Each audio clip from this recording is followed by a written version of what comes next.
Something rattled Downing Street this morning, and it wasn't a Tory ambush or a tabloid scandal. No, this time it came from Starmer's own side. A quiet deal he proudly struck with the EU has just exploded into a headline-grabbing backlash threatening to hike your electricity bills and drag Britain back under Brussels' thumb. And the warning, it didn't come from a political rival, it came from an expert, one who's now sounding the alarm on what could be one of Starmer's most costly missteps yet. Let's break it down, but first hit the like button and subscribe to the channel for more. Something's just landed, and if you're Keir Starmer, it's the kind of wake-up call that turns your entire morning upside down. His shiny new EU deal, pitched as a reset in UK-EU relations, is already blowing up in his face, not because of political infighting or backlash from Tory MPs, but because it's now projected to cost British energy customers a staggering £200 million more per year. Let that sink in at a time when families are already struggling with inflation, record food bills and rising taxes. This government is now quietly pushing through a policy that could make our electricity even more expensive, all in the name of cooperation with Brussels. So what's actually happening? Well, Starmer has just pushed forward a new agreement to link the UK's emissions trading scheme, the UK ETS, with the EU's carbon trading system. Now, if you're not familiar with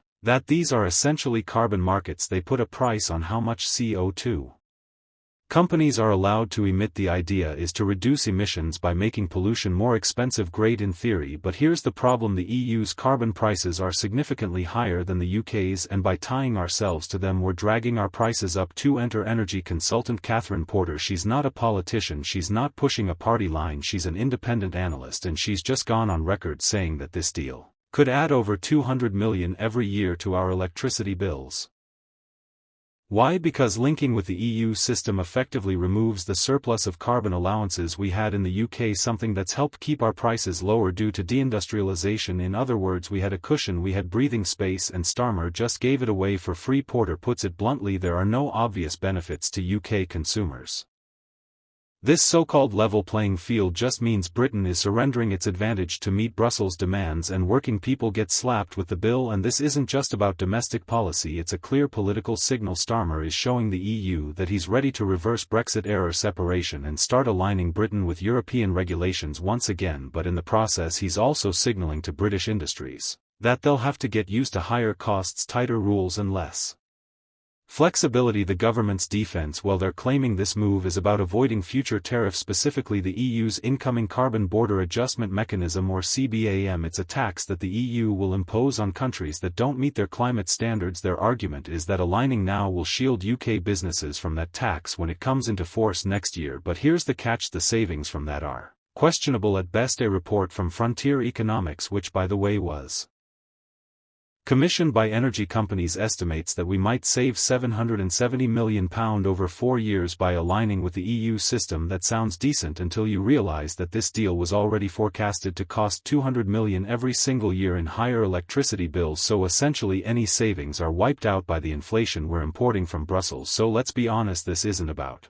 protecting the consumer, it's about political optics. It's about being seen to cooperate with the EU, even if it means pushing British households into even more economic pain. Once again, Starmer is putting international image over domestic reality, and there's an even bigger issue lurking beneath all this. By aligning with the EU's carbon system, we're giving up control over how we price emissions, control over how we structure our own carbon policies, and ultimately control over our economy. Some experts are warning this could be a strategic mistake. Andy Mayer from the Institute of Economic Affairs said the smarter move would have been to slash our carbon costs, use that as a competitive advantage, and attract investment in both traditional and low-carbon industries. Instead, we're voluntarily locking ourselves into a system that's more expensive, more rigid and less responsive to British needs. Starmer could have used this opportunity to set Britain apart, create a carbon strategy that worked for us, attracted green investment and kept bills low. Instead, he's chosen to reattach the UK to a Brussels-based scheme that increases costs. For in other news, an EasyJet flight resulted in absolute horror for a Spanish traveler after she was left shocked by the behavior of English tourists on a flight to IT. Erica Baracina shared a video on Instagram of her 2.5-hour flight from London to ITA, where Britain can be heard shouting and singing. The Spaniard described the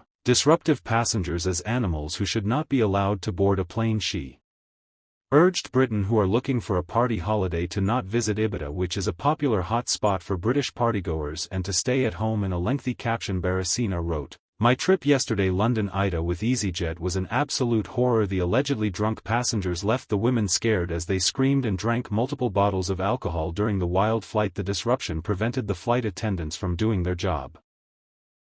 According to the women, airlines highlight that flight attendants are crucial for ensuring passenger safety and comfort during flights. They are trained in emergency procedures, first aid and customer service, and play a vital role in maintaining order and providing assistance throughout the journey. She claimed before boarding the plane they were already drunk high, taking pills and alcohol at the same time. I saw it with my own eyes. Was a very wild 2.5 hour flight. This can't be allowed.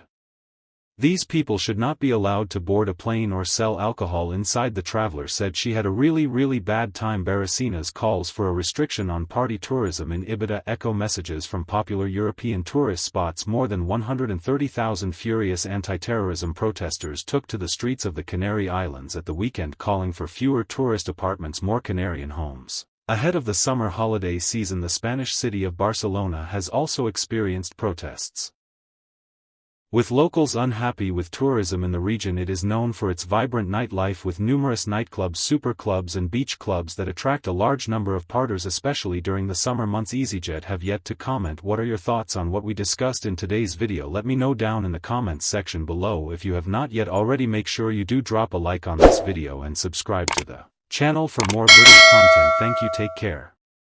Goodbye.